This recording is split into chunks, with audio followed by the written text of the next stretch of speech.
पिछले अंश में आपने इस कहानी का काफ़ी कुछ भाग पढ़ा था। कहानी का नाम था अहिंसा की विजय। आज हम उसी पाठ का बचा हुआ भाग पढ़ रहे हैं। और पिछले भाग में हमने पढ़ा था कि किस तरह से महात्मा बुद्ध की उस दैत्य अंगुलीमाल से मुलाकात होती है।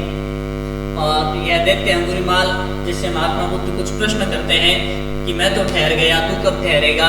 और उसी प्रश्न का फिर वह जब जवाब पूछता है तो उसे जवाब भी देते हैं कि किस तरह से देखो मैंने तो ज्ञान प्राप्त करके मैं बंधन से छूट गया, लेकिन तू मारकाट का काम अभी भी करता जा रहा है, इनसे कब छुट्टी लेगा।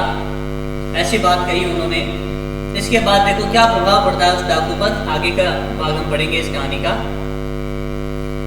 वह डाकू जो कभी न डरता था, जिसका नाम सुनकर सारी दुनिया कांपती थी, आज वह एक महात्मा के तेज से कांप रहा था। वही डाकू जो कभी खुद नहीं डरता था, बल्कि जिसका नाम अगर सुन ले तो सारी उसके नाम से ही दुनिया कांपती थी, आज वह एक महात्मा के तेज से कांप रहा था। एक महात्मा बुद्ध के सामने उनके तेज से कांप रहा था। वह अचानक बुद्ध के चरणों में गिर पड़ा और बोला, महात्मन मुझे राह दिखाएं, मेरे सामने अंधेरा ही अंधेरा है। उसने कहा है, महात्मन आज आपने मेरी आंखें जरूर खोल दी, लेकिन अब मुझे कुछ समझ में नहीं आ रहा। मेरी आंखों के सामने अंधेरा ही अंधेरा है। मुझे अंधेरा कहने का मतलब यहाँ आंखों से तो दिख रहा है, लेकिन ज्ञान रूपी आंखें नहीं है उसके पास में। चौक में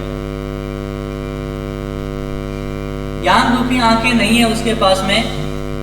तो कहा कि महात्मन मुझे राह दिखाएं, मेरे सामने अंधेरा ही अंधेरा है। महात्मा बुद्ध ने उसको उसी स्थान पर शांति, दया और प्रेम का उपदेश दिया। महात्मा बुद्ध का उपदेश सुनकर अंगुलीमाल की आंखें खुल गईं, उसके मन का अंधकार दूर हो गया, उसके दिमाग पर पड़ा पर्दा।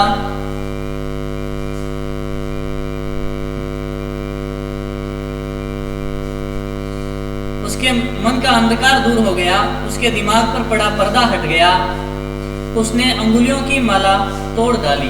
जो माला उसने अपने गले में धारण कर रखी थी, वह जिस व्यक्ति को मारता उसी की एक अंगुली को काटकर अपनी माला में और जोड़ लेता, तो उस अंगुलियों वाली माला को तोड़ डाला और अपनी कटार दूर फेंक दी। जो तलवार उसके हाथ में थी उसको भी उसने दूर फेंक दिया। अंगुलीमाल ने हिंसा का जीवन सदा के लिए त्याग दिया।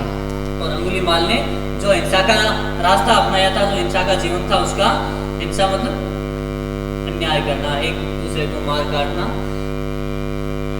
तो अंगुलीमाल ने हिंसा का जीवन सदा के लिए त्याग दिया, छोड़ दिया। त्यागना मतलब छोड़ना, छोड़ दिया। और वह महात्मा बुद्ध का शिष्य बन गया। यह हिंसा पर अहिंसा की विजय थी। और यह क्या था?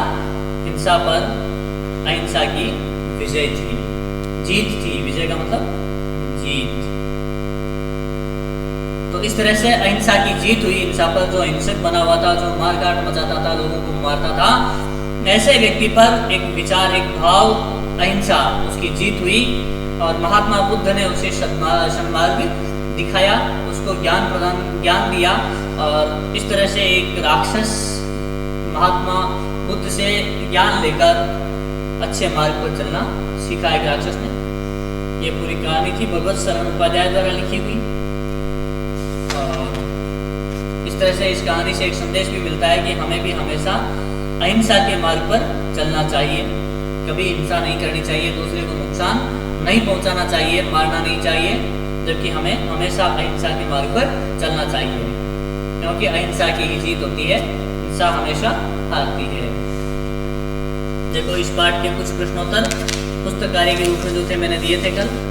और आज अति लघु उत्तरात्मक जो प्रश्न है, अति लघु उत्तरीय जो प्रश्न दिए गए हैं, उनमें से केवल एक शब्द में उत्तर दीजिए। एक एक शब्द में उत्तर होंगे, इन सभी प्रश्नों के एक एक शब्द में उत्तर होंगे।